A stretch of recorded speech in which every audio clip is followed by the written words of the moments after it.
Okay, so let us discuss hypersensitivity reactions.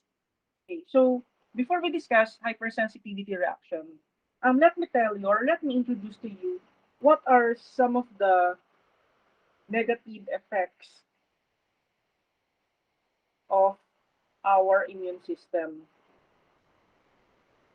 So sometimes our immune system would have an exaggerated immune response, and this particular immune exaggerated immune response can cause damage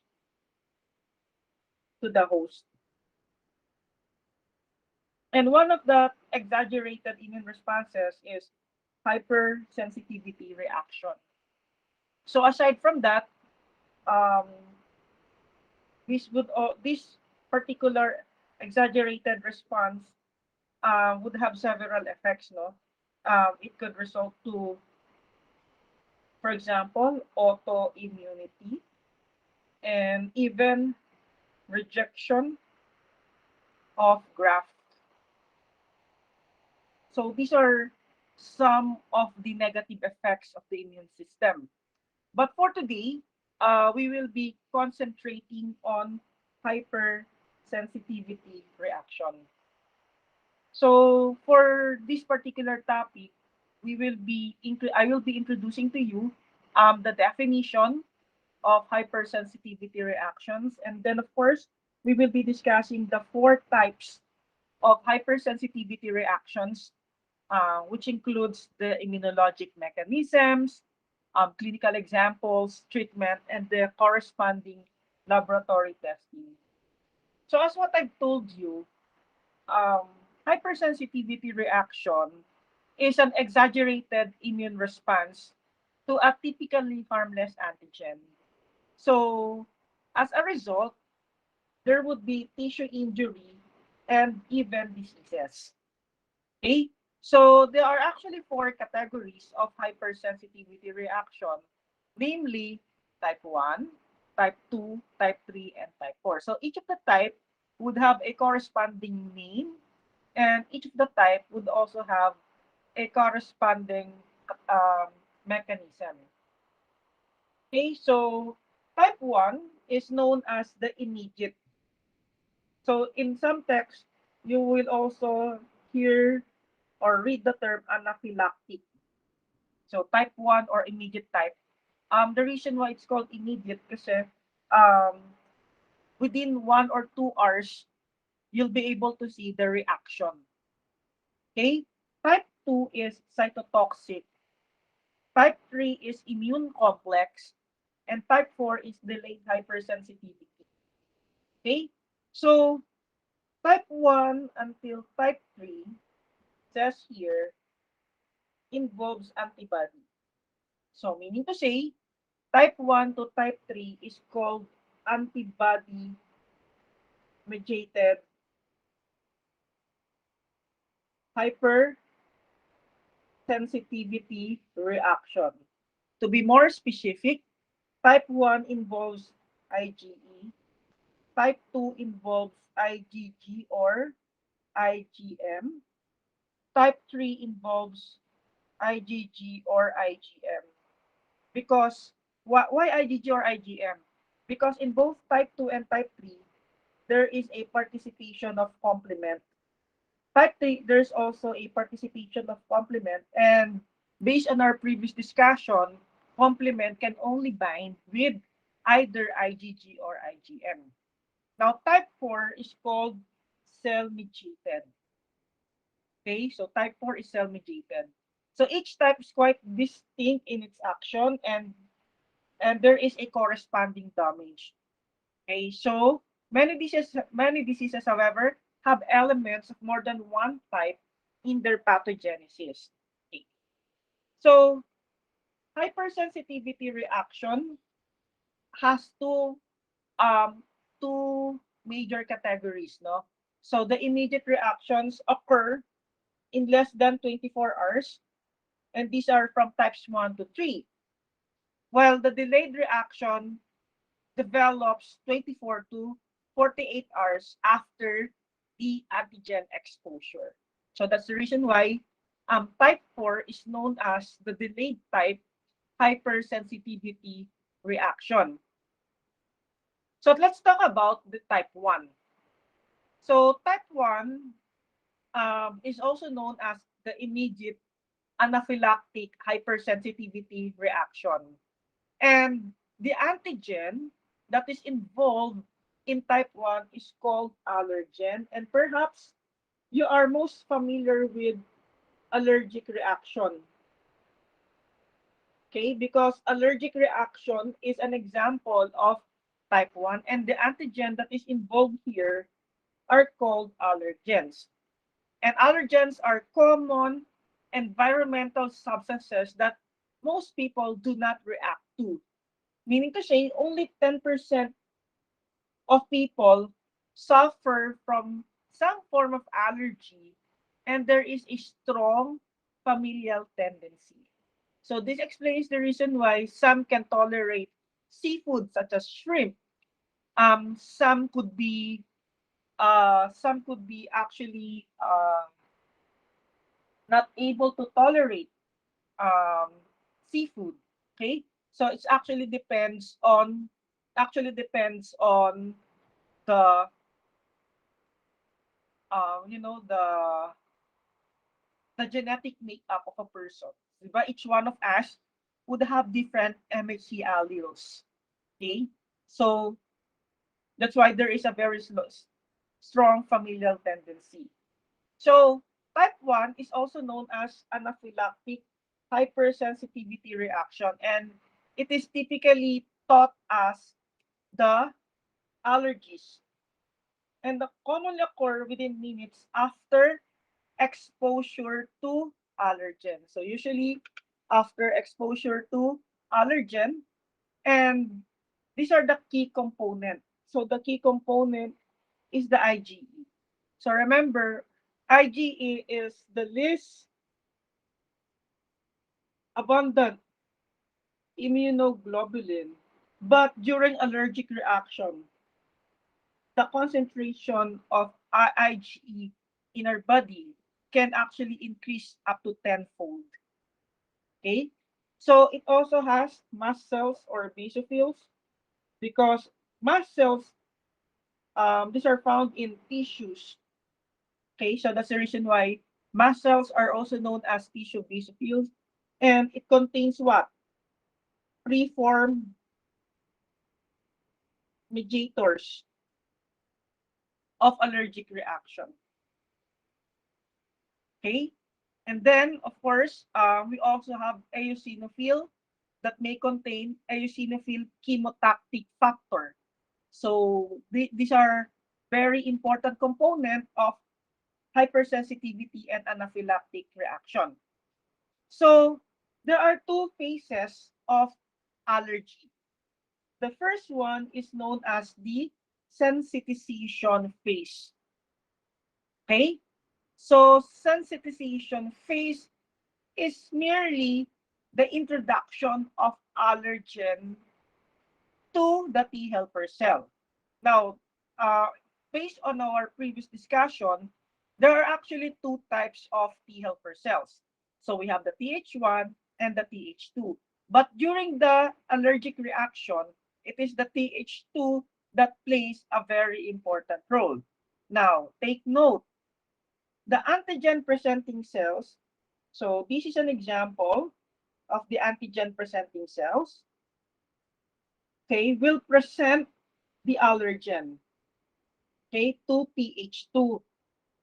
So Th2 has MHC class 2, as you can see. So the Th2 cells or the T helper 2 cells will eventually produce two types of cytokines.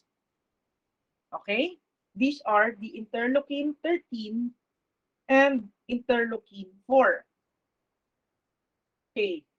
So the interleukin 13 and interleukin 4, okay, so the Th2 cells induce production of allergen-specific IgE. So interleukin 13 and interleukin 2 will cause the B cell, which eventually becomes plasma cell, to produce IgE. Okay, so the IgE binds to the Fc epsilon Ri receptor on mast cells and basophil. So if we're going to enlarge this one, we're going to enlarge this picture. So the Fe epsilon Ri receptors are found somewhere here. To be more specific, no? They are found here. And then this is the IgE. So these cells are the IgE. So this is just the sensitization phase. Okay. During sensitization phase, you have to remember that allergy or allergic reaction does not occur yet. Not yet. Okay? So, hindi pa. So, this is now, I'm sorry, let me correct myself. No? The Fc epsilon Ri receptor is here. Ito pala is the B cell, and this is the mast cell. So the IgE binds to the Fe epsilon Ri receptor. So the B cell produces IgE, and eventually IgE binds to the F Fc epsilon Ri receptor. So let me correct myself again. So again, let me summarize what happens during the sensitization phase. So your macrophage or antigen presenting cell um, encounters an allergen, and it presents it to the Th2, and Th2 contains the MHC class 2. This Th2 eventually produce two types of cytokines, interleukin 13 and interleukin 4, which activates B cell, and eventually B cells produces IgE. And IgE will bind to the Fc epsilon Ri receptor. So where can we find the Fc epsilon Ri receptor? They are found either on mast cells or on basophils. So if it's in tissue, therefore it is found in mast cells. But in the blood, it is found in basophil. Okay, so the sensitization phase, therefore, is merely the binding of the IgE. So this is the IgE and the Fc epsilon Ri receptor in the mast cell. Okay, no sensitization occur, no allergic reaction occur because it is just in the sensitization phase. The second phase is called activation phase. Now, how would you know if it's activation? So this is now the activation phase. Allergen cross-links the adjacent cell-bound IgE. So let me tell you, for example, this is the mast cell, and then this is the, and then these are the IgE. If they are just bind to the mast cell, it's just sensitization. However, if it's cross-link already, meaning to say, one allergen binds to two different FABs of the IgE. So this is one IgE, and then this another IgE. So one allergen, such as the one that you can see here in the illustration, excuse me, binds, okay, binds to the FAB of two different IgE. That is what you call cross-link. Okay, so what will happen during the cross-linkage is that the mast cells or the basophils will eventually degranulate. When you say degranulate, it will release the mediators. Okay? Okay, so mediators are released, and these mediators will bind to the target organs. What are the target organs? Target organs could be your skin. If the target organs are your skin, then there would be rashes. Okay, so if the target organs are the epithelial cells of the respiratory tract, then there would be excessive secretion of mucus. Okay, so it depends what is the target organ. And once these chemical mediators are released, the allergy symptoms are produced. Okay, so to summarize, sensitization phase is just the binding, okay, binding of IgE to the mast cell. Activation phase is already the degranulation of the mast cells. Therefore, there would be allergic symptoms. In sensitization phase, there is no allergic reaction yet. But in activation phase, there is now an allergic reaction because the chemical mediators for allergy, and the most common of which is histamine, is already produced. Okay? So IgE binds to the receptor on mast cells, so the Fc portion of the IgE molecule. So to be specific, this is the Fc, epsilon Ri. Why mast cells? Because mast cells are leukocytes with large granules containing the mediators. So inside these mast cells are mediators of allergic reaction. So when allergen is encountered again, it is bound by specific IgE molecules on the surface of mast cells. So what do you call this one? There is now cross linkage. Meaning to say, one allergen binds to two different adjacent FAB. And once this particular cross-link occurs, it will now release the chemical mediators. Okay, so mast cells contains preform. There are two types of mediators. Okay, so mediators could either be preformed or newly synthesized. When you say preformed, it is already there before, it is already present in the mast cells before cross links. When you say newly synthesized, it only forms after the cross links. Okay. So what are examples of preformed mediators? So these include, the most common example is histamine.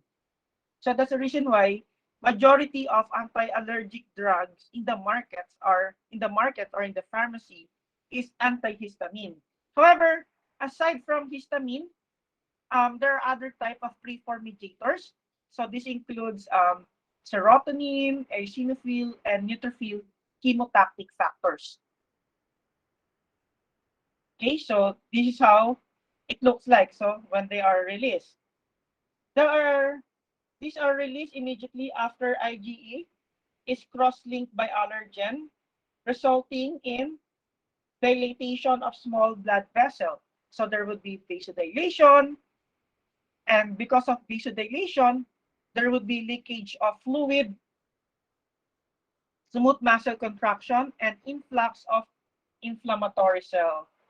So histamine is the most important of these preformed mediators, and antihistamines are used in the treatment of many allergic reactions. Okay, so there are also what you call newly synthesized mediators. So that's what I told you. So when you say newly synthesized mediators, they are triggered to release the content. When mast cells trigger to release its content, it also starts to synthesize and release other mediators. So ibig sabihin, it is only formed after the cross links. Okay? So examples of newly synthesized mediators are leukotrienes, bradykinin, prostaglandins, and platelet activating factors. So mast cells will not just release preform mediators. Mast cells will also release newly synthesized mediators.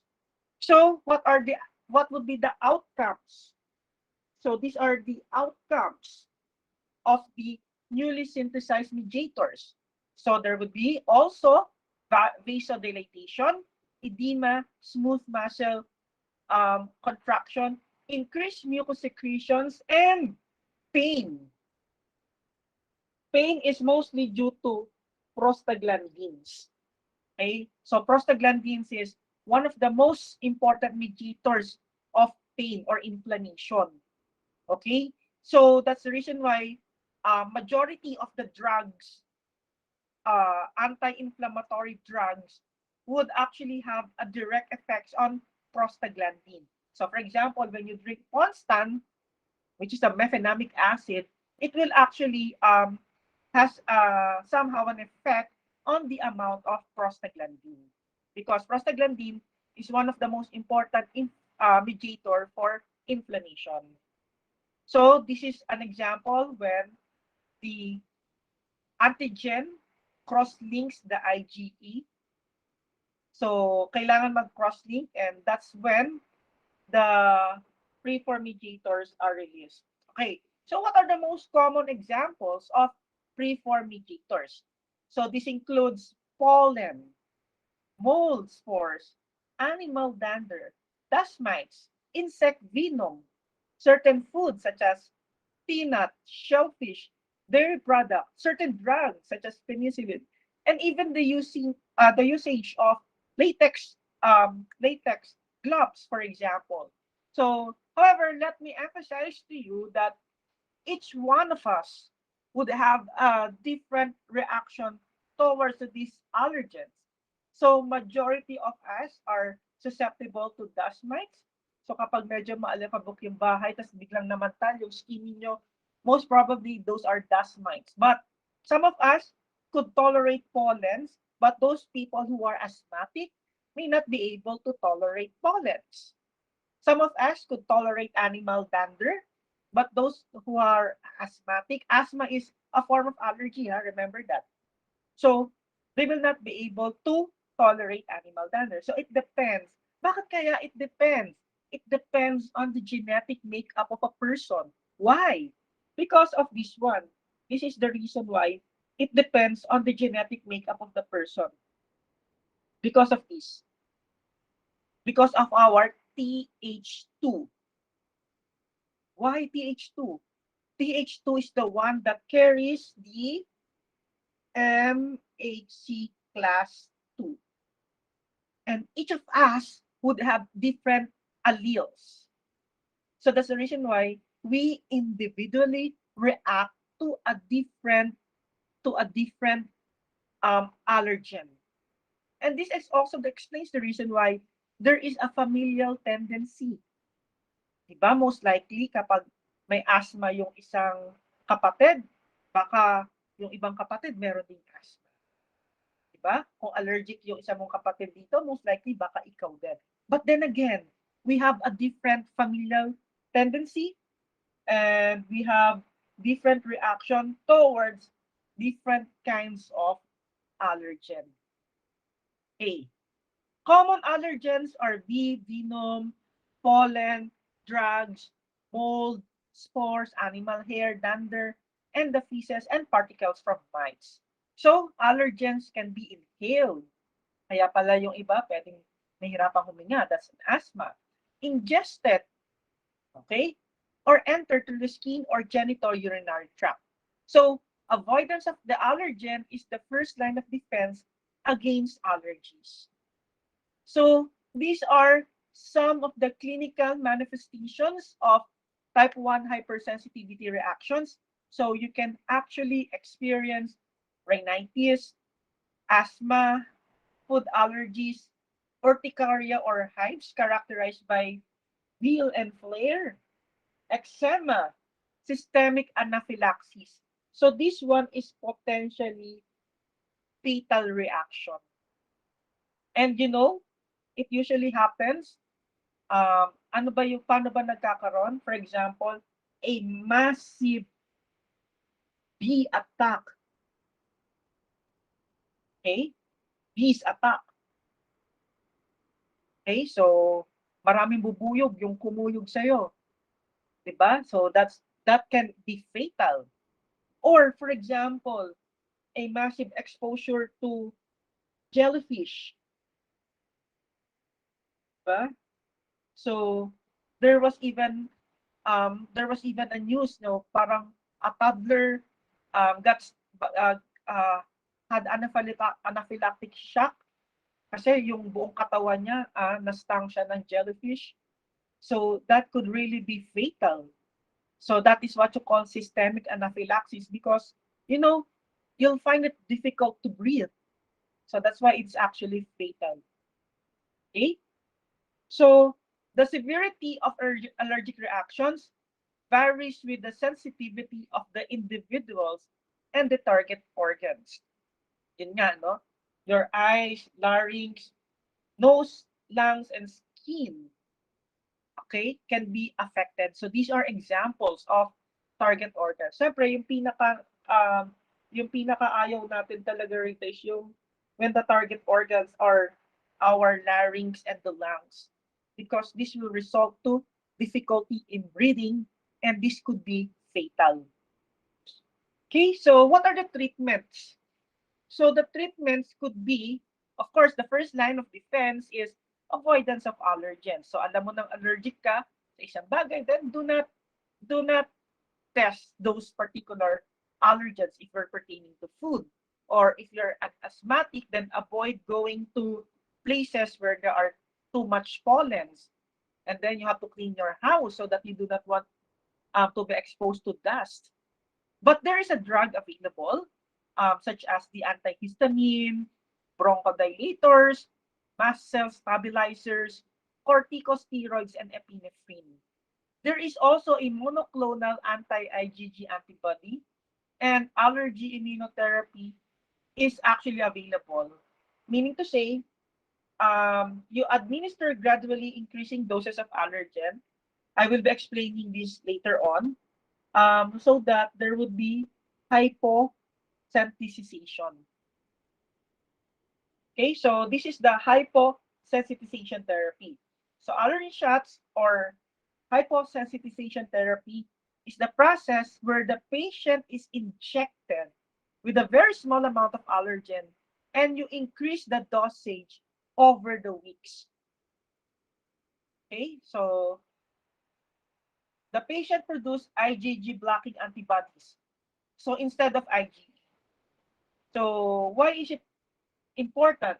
Because IgG cannot bind to the epsilon RI receptor in mast cells because only IgE can bind to these receptors. So therefore, IgG becomes blocking antibodies. So let's say you are allergic to shrimp. So each week they will give you small dosage. They will inject you with small dosage of shrimp. Okay? Yeah, I'm just using shrimp as an example, of course. So the blocking antibody presumably maps up the allergen before it reaches the IgE on the mast cells. Okay? It has been suggested that hyposensitization therapy acts by inhibiting the Th2 helper cells, favoring IgG synthesis over IgE production. So remember, the Th2 activates B cells to produce IgE. So hyposensitization will inhibit such process. Okay? So that's how we train our immune system to tolerate such an allergen. How do we know if you're allergic to something? Actually, the doctor that you can go to is called allergologist. So there is a doctor who specializes in the study of allergy. So allergologist. So if you go to his clinic, So he would do a series of tests to you. So it's actually a percutaneous or intradermal. So he would be applying a panel of allergens to separate sites on the skin. And he'll have to wait for about 15 to 20 minutes.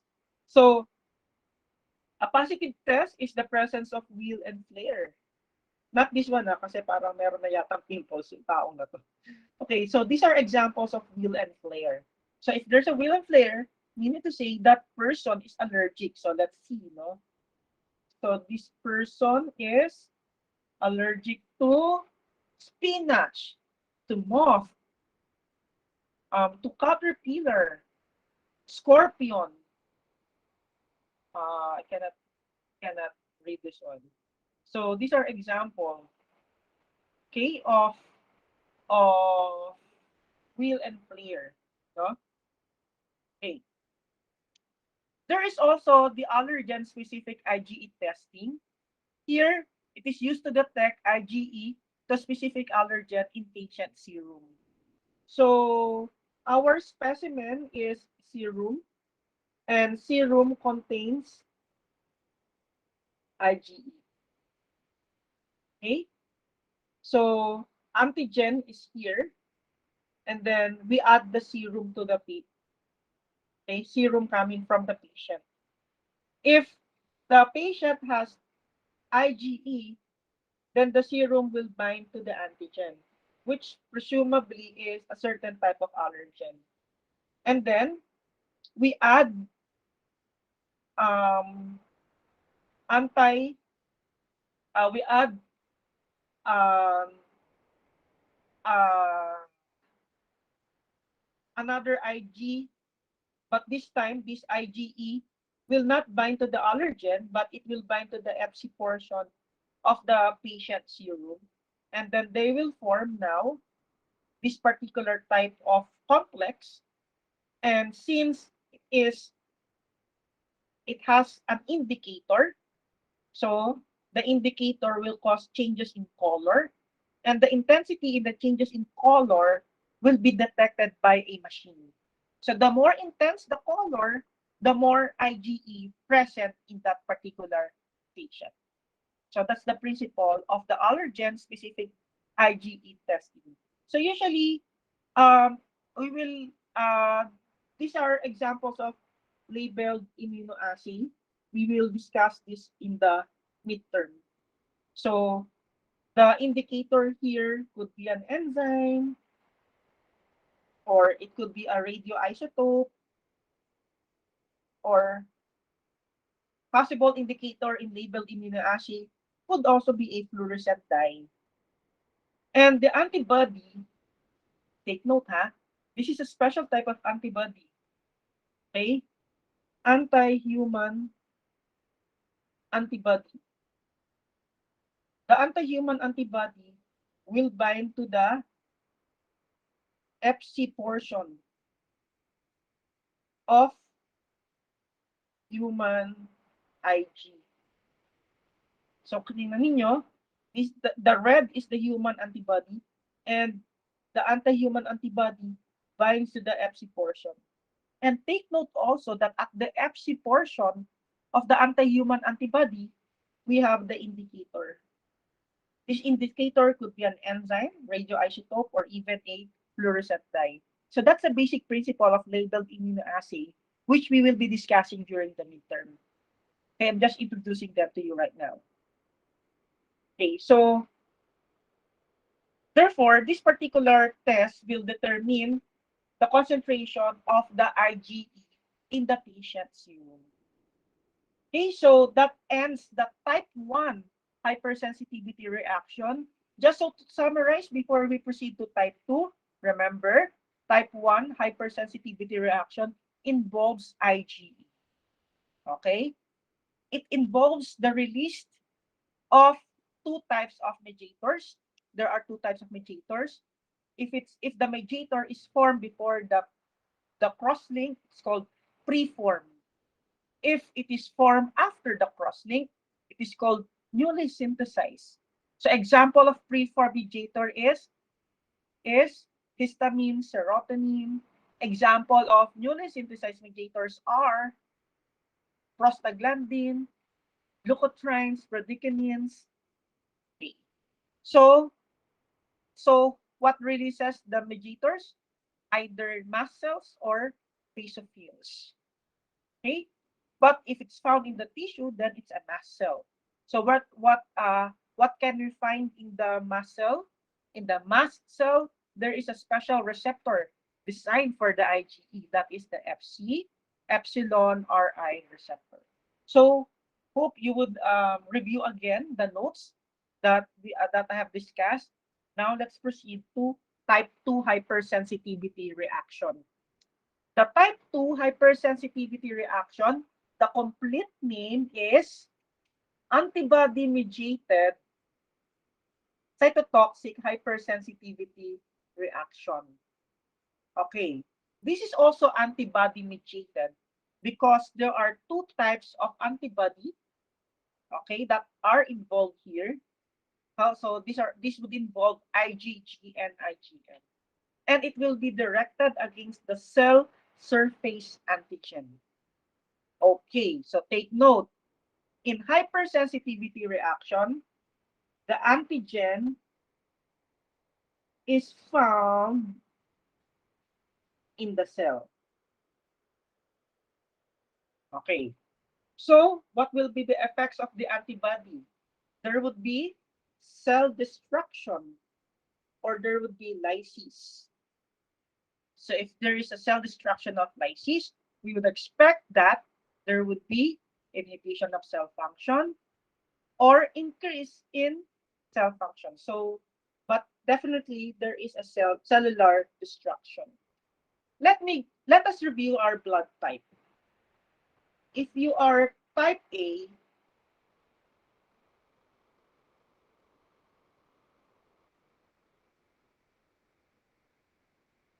the antigen that you have is A, and the antibody is actually the antibody is anti-B. If you're type B, the antigen that you'll have at the surface is B, and the antibodies are anti-A.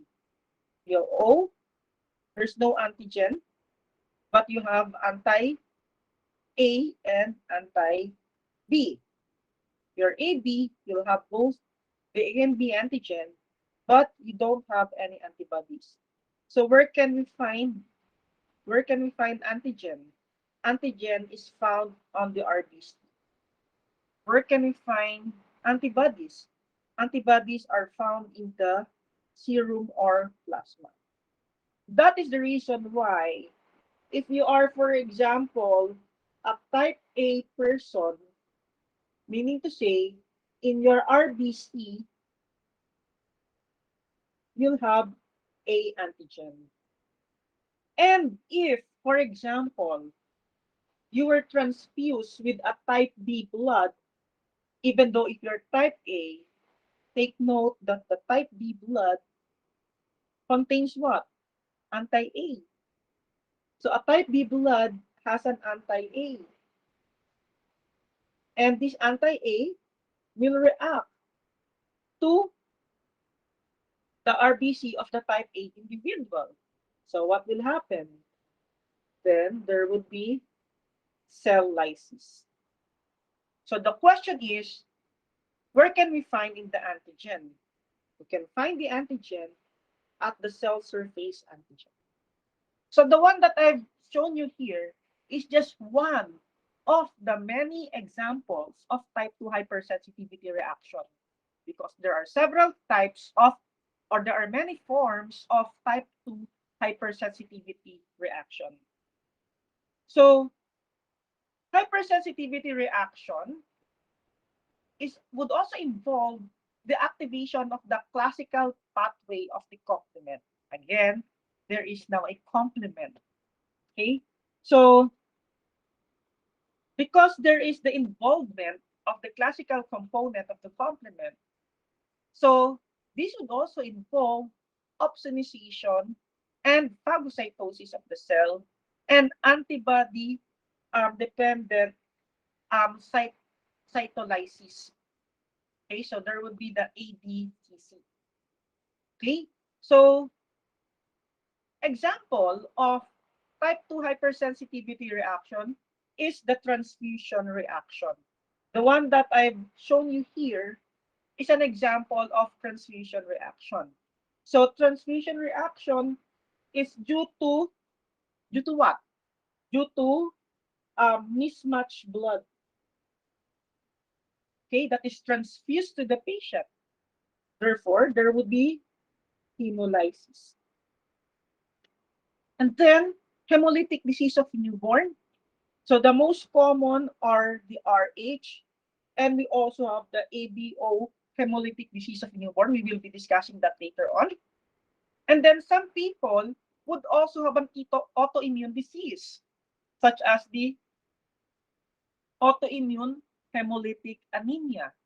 So warm reactive antibodies, meaning to say, there are some people when the temperature reaches 37 degrees, this will cause the destruction of their own RBC, or cold agglutinins react at cold temperature, which will also cause, of course, cause lysis. And that is actually, there are some people who even develop paroxysmal cold hemoglobinuria. Destruction of the RBC liberates hemoglobin, and hemoglobin will be excreted in the urine. Okay, so all of these examples involves what? Lysis of RBC. And RBC is an example of fragile cells. Meaning to say, if this is the RBC, okay, if this is the RBC, and this is the antibody, okay, so complement at the Fc portion of the RBC will cause its lysis.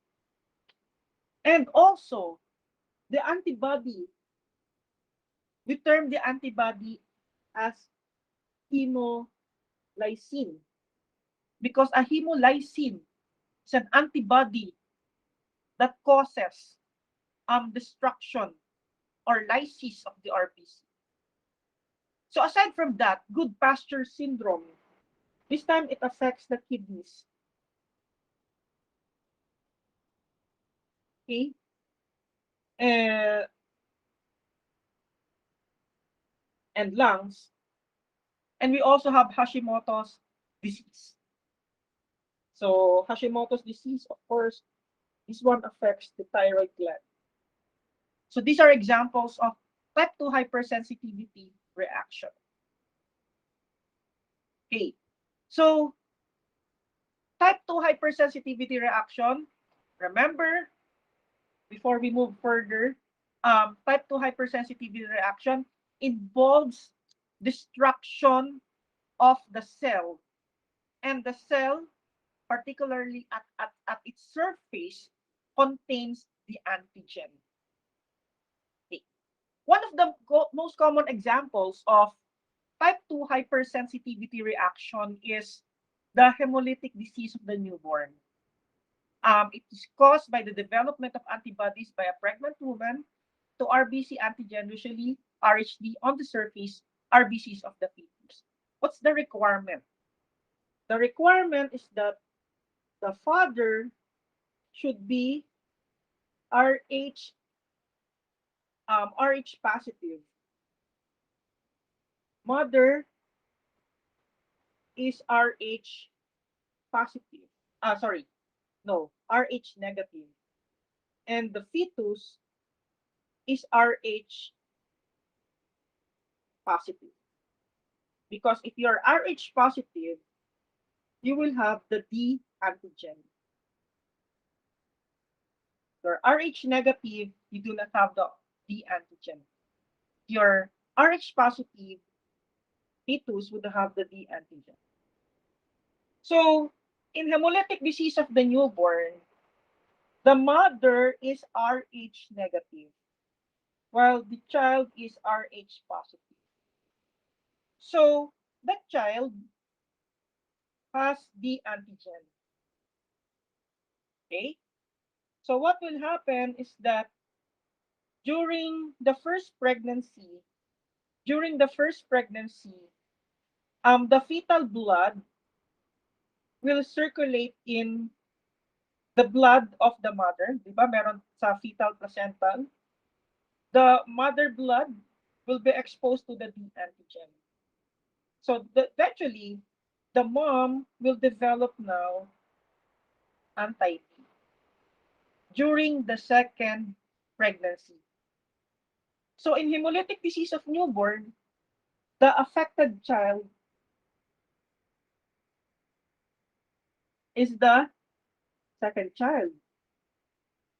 Because during the first pregnancy, it is just the sensitization phase. Meaning to say, the child here will be delivered safely because the mother during the first pregnancy has no anti-D yet because it was her first exposure to the antigen. Since it is her first exposure to the antigen, there's no anti-D yet. So the first child will be safely delivered.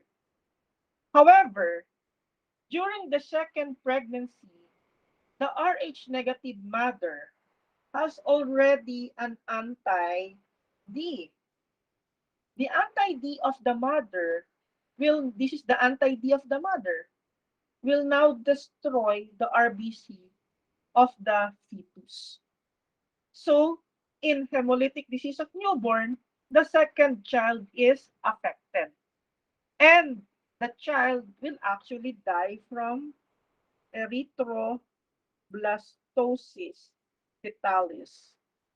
Meaning to say, all of the RBCs of the child could be destroyed or affected. So some doctors will have an exchange transfusion, will resort to exchange transfusion. And during exchange transfusion, um, the the blood will be transfused to the neonate, and that particular blood should be compatible with maternal antibodies, with maternal blood, not with the fetal blood. However, most of the time, the child will be born then. Okay, so what can we do? During the first pregnancy, if the mother is Rh negative and the infant is Rh positive, we should have given ROGAM to the mother within 7 to 2 hours. Okay? Because ROGAM will prevent sensitization.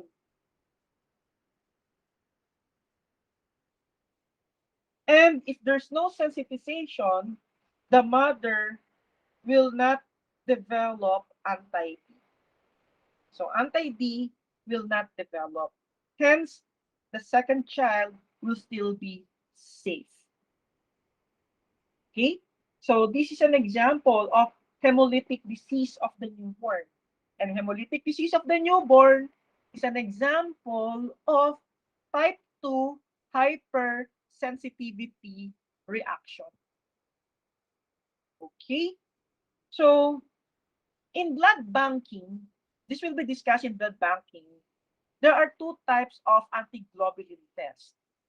Okay, so we have the direct antiglobulin test, and the other one is the direct antiglobulin test. So all you have to know is when you say direct antiglobulin test, we are detecting RBCs coated with complement component or IgG antibody by incubating that particular RBC with polyspecific anti-human IgG directed against the IgG and the complement component.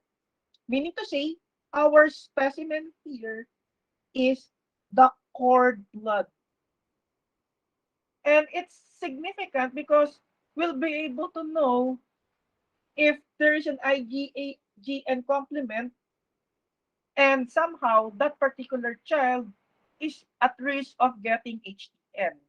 So if positive or if agglutination is occur, the test is repeated with monospecific anti-IgG, anti-C3b, and anti-C3b. So you are detecting antibodies against the IgG and against the complement component. So that is direct antiglobulin test. However, in the indirect antiglobulin test, otherwise known as the Coombs test, okay, we are now testing the patient serum. For what? We want to determine antibodies to RBC antigen. So we incubate reagents RBC with patient serum at 37 degrees, and then we add anti-human globulin, and the positive test is also agglutination. Okay, so we are doing this to further assess the potential occurrence of hemolytic disease of newborn. So to learn more about it, I'm sure your blood banking professor would be discussing it more thoroughly than I am. Okay, so that is type 2 hypersensitivity reaction. So to summarize, type 2 hypersensitivity reaction causes lysis of the RBC and the antigen is found on the surface of the RBC. Not just of the RBC, but in the cell. Okay, so type 2 hypersensitivity reaction is when antibodies directed against the cell surface antigen. Okay, so the antigen is found on the surface of the cell. So that is type 2 hypersensitivity reaction. Now, type 3 hypersensitivity reaction.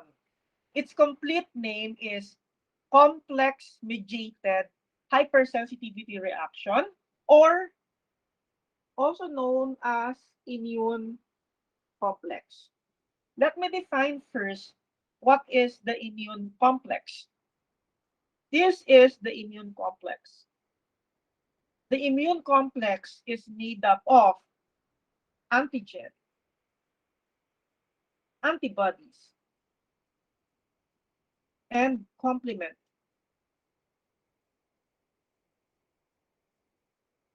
Okay?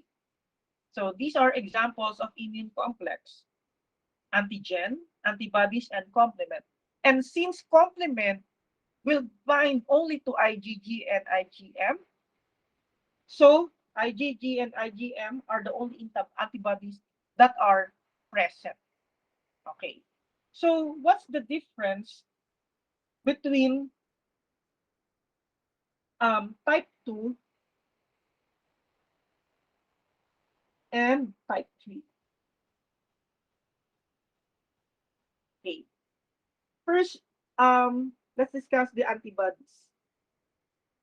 Both of them would involve IgG and IgM.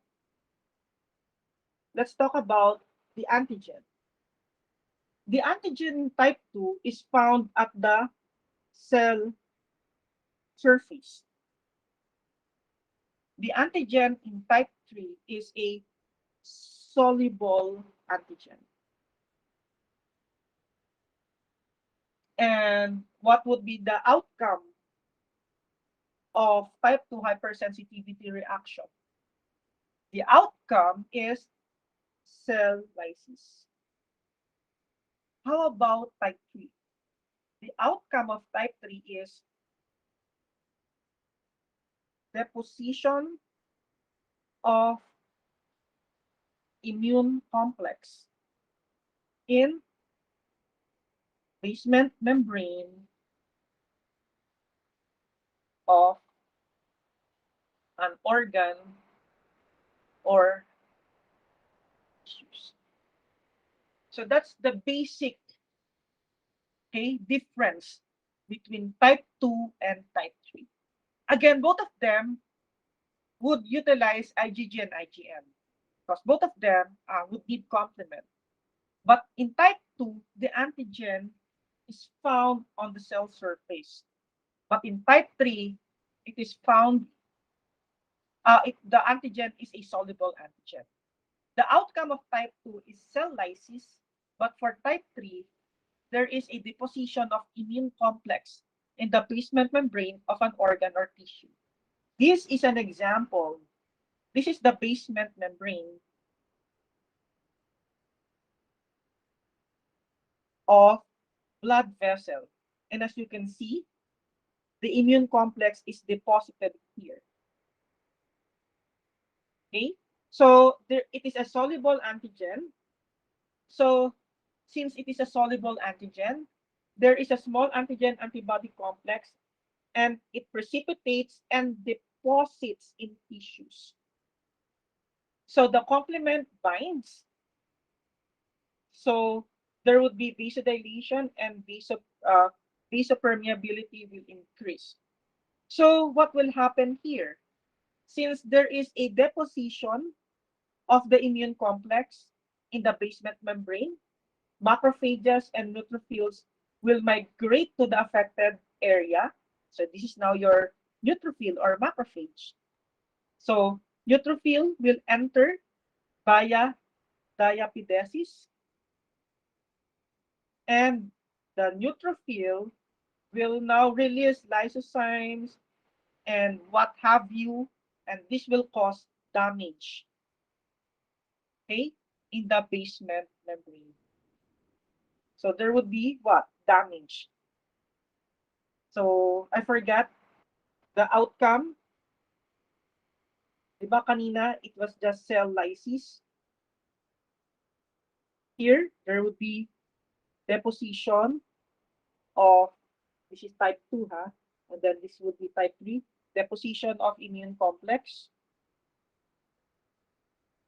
So, and then neutrophil, macrophage, attack the immune complex. And once they attack the immune complex, there would be damage to the tissue.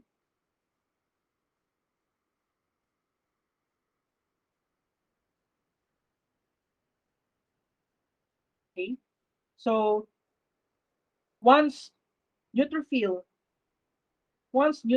here attacks the immune complex, there would be damage to the tissue. So IgG or IgM remains soluble in the circulation. So immune complex are carried into circulation and becomes lodged in the basement membrane of skin, lungs, and joints. Since this differs from type 2, since antigen is not part of the target cell. In type 2, okay, in type 2, antigen is part of target cell.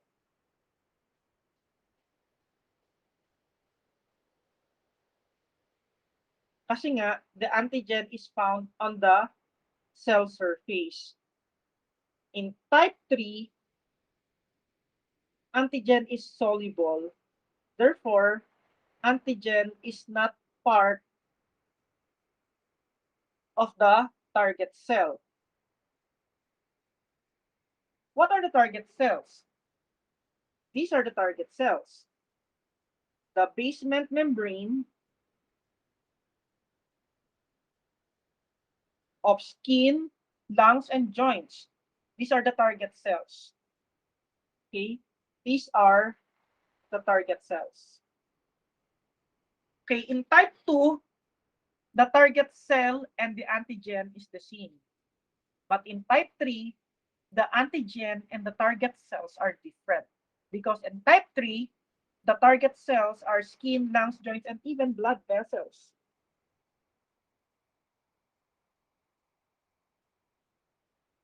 So remember, if the blood vessels are the target cells, we call it vasculitis. So if blood vessels are the target cells, we call it vasculitis. So again, these are this is the picture of the immune complex, no?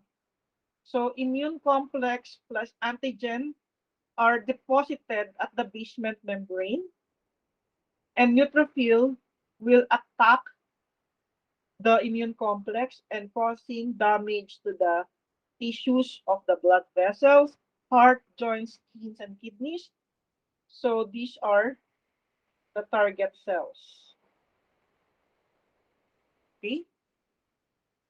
So immune complex activate the classical complement pathway with the formation of complement components. Remember, you were asking me a while ago what happens to the other complement component, such as the C3A, C4A, and C5A. These are the anaphylatoxins. So they also participate in the formation of the immune complex for the type 3 hypersensitivity reactions. So this is an example of immune complex being deposited at the basement membrane.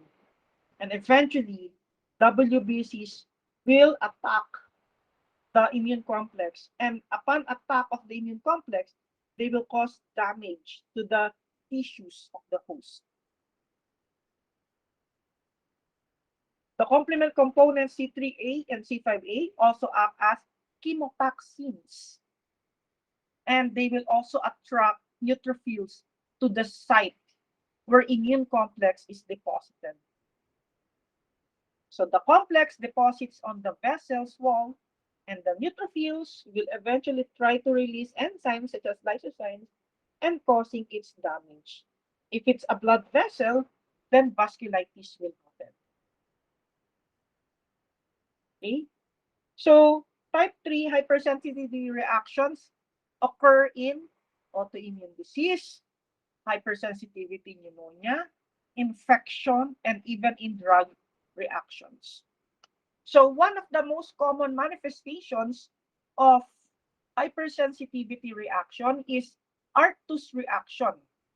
It is a type of skin reaction caused by hypersensitivity reaction, and Arctus reaction is characterized by vasculitis. It is a local inflammation characterized by redness and edema. Actually, Arctus reaction is an experiment by someone whose name is Arctus by injecting a soluble antigen into the blood vessel of the mice. So after injecting it, so what happens that after 3 to 8 hours, the mice develop vasculitis, a localized inflammation characterized by redness and edema within 3 to 8 hours. Serum sickness is another form of hypersensitivity reaction. This happens when, for example, we were bitten by a dog, and then someone will inject anti-rabies to us. However, the anti-rabies that were injected to us didn't came from human, but it came from horse serum. So what will happen is that our immune system will consider that anti-rabies coming from the horse as antigen. So we've developed antibodies against the foreign animal proteins. And once we develop antibodies against the foreign animal proteins, and since the antibodies or the animal serum that were injected to us is soluble, will form an immune complex. And that immune complex will be deposited in our tissues. And the symptoms are headache, fever, nausea, joint pains, rashes, and lymphadenopathy. Again, serum sickness happens when we are injected with an animal serum. Example, anti-rabies coming from horse. Even if these are antibodies, our immune system will treat that antibodies from the horse serum as an antigen. And we develop antibodies against horse serum, and that since that particular antibodies that were treated by our immune system as an antigen is soluble, then immune complex will be formed. So after injection of drug molecules, it may combine with self-proteins to form antigen. So our body, us as a host, will react, and within 7 to 10 days, there will be rash, fever, vasculitis, and joint pains. So as more antibodies are produced, eventually the conditions are actually cleared away. So that is serum sickness. So this is a manifestation of a serum sickness. So some autoimmune disease are also considered to be as type 3. Reaction to these things may also be considered as type 3. Drug reactions such as penicillin, and sequelae to infection such as after you have streptococcus, the immune complex may be deposited in the kidneys, and that will result also to glomerulonephritis. For autoimmune disease, one of the tests that we are doing in the lab is the anti-nuclear antibodies. We will be discussing this in the midterm, the ANA. So it's actually a form of fluorescent staining to detect immune complex. So usually we are detecting it to test for SLE, systemic lupus erythematosus, and even for the presence of rheumatoid factor. Remember, rheumatoid arthritis, wherein immune complex is deposited in the synovial membrane, is also an example of immune complex. Okay, so again, before we proceed to type 4, what are the highlights of type 3?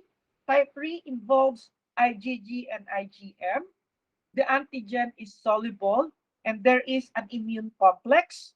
An immune complex is deposited in the cell membrane or in the membrane of, for example, blood vessel, skin, kidneys, lungs, and once the immune complex are deposited, it will be attacked by neutrophils, macrophages, and that will cause tissue damage. Okay, so the last is the type 4 hypersensitivity reaction, also known as the delayed type hypersensitivity reaction. So this one involves Th1 cells and macrophages are involved. You know, guys, I actually developed, I hope you can see that. No? I actually developed type 4 hypersensitivity reaction because I wore my watch.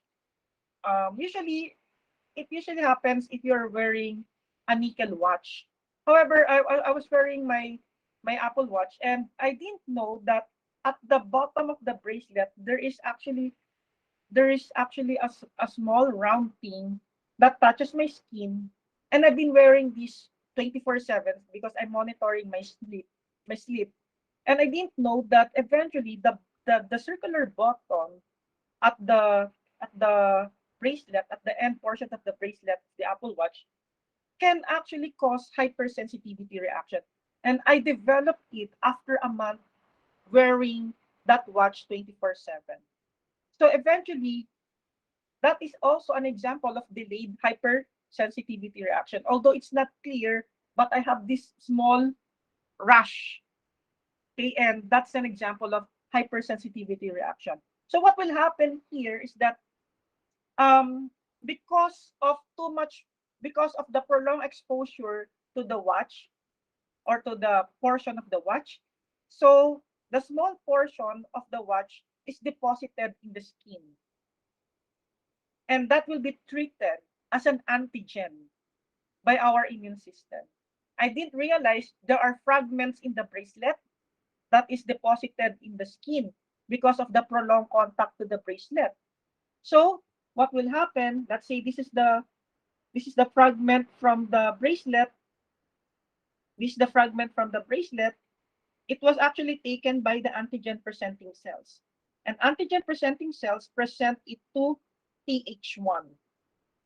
So Th1 will release cytokines, and this will actually activate macrophage, and macrophage will induce inflammation.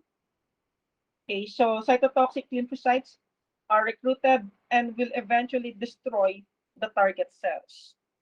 Hypersensitivity takes 48 to 72 hours. But in my case, it took me a month before I saw damage like this in my skin. So that is the reason why, in order for us not to get this kind of hypersensitivity reaction, we should always be wearing gold watch. No, just joking. Because it's very rare that fragment of gold bracelet will actually go to your skin. Sabi nga nila, some people are allergic to fake things. That's true, ah. That's not being maarte. Because, if you're wearing a fake bracelet, um, particles coming from that bracelet upon prolonged contact will be deposited to the skin. And antigen presenting cells such as macrophages will actually treat that particular particles from the antigen or from the bracelet as an antigen. Okay? So it doesn't only happen when you wear bracelets. Okay? Type 4 hypersensitivity reactions can also happen upon infection with intracellular pathogen such as Mycobacterium tuberculosis, Mycobacterium leprae, Pneumocystis carini, Leishmania species, and herpes simplex virus. So most likely, this will actually result to chronic inflammation. It also happens in contact dermatitis. But just to remember tuberculin test in bacteriology, tuberculin test when we were injected with PPD or the purified protein derivative. This is an example. Tuberculin testing is an example of type 4 hypersensitivity reactions. So contact dermatitis. For example, when you touch poison ivy, that is also an example of hypersensitivity reaction. So hypersensitivity pneumonitis, such as allergic diseases of the lungs caused by inflammation of bacterial and fungal spores, such as the farmer's lung disease, the bird's breeder lungs disease, and the humidifier lungs disease. So these are all examples of type 4 hypersensitivity reaction. So let me explain to you contact dermatitis. For example, this is a poison ivy. If you see this plant, do not touch it. Why? Because the poison ivy or the poison oaks have urushiol, okay? So what will happen?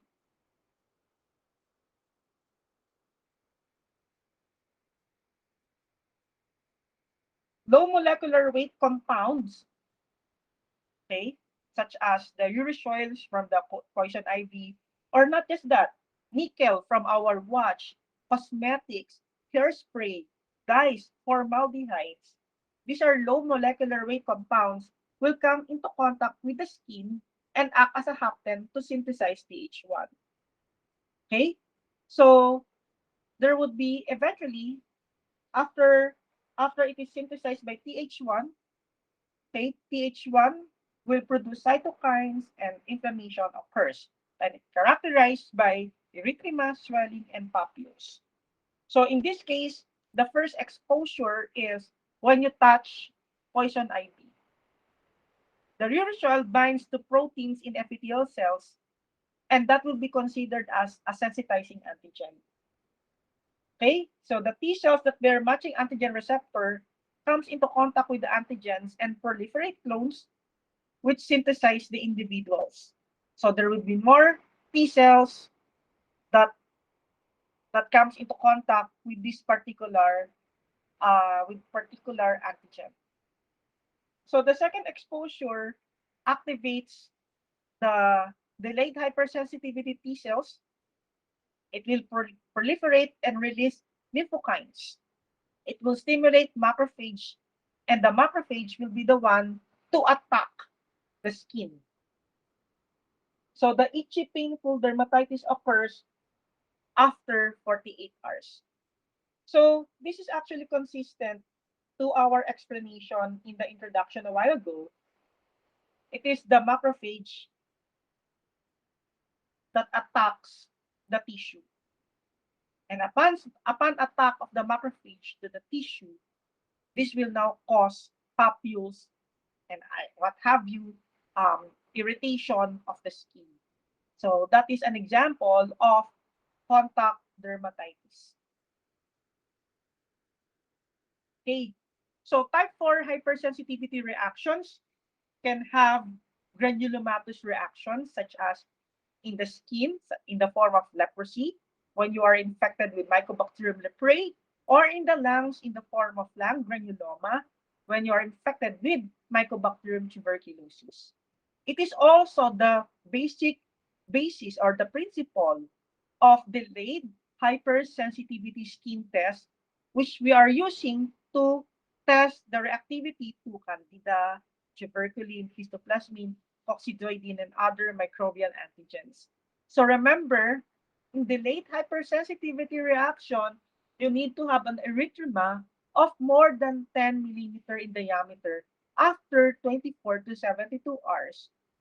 Okay, so if you have an erythema of more than 10 millimeter in diameter after 1 to 3 days, it indicates exposure, but not necessarily active infection. Okay, so there's erythema and it is indurated. When you say indurated, medyo makakapal. Nakaka-relate talaga ako kasi meron talaga rito. Although hindi lang talaga malinaw. Sabi yun. Hindi lang talaga malinaw kasi nag-apply na ako ng ointment.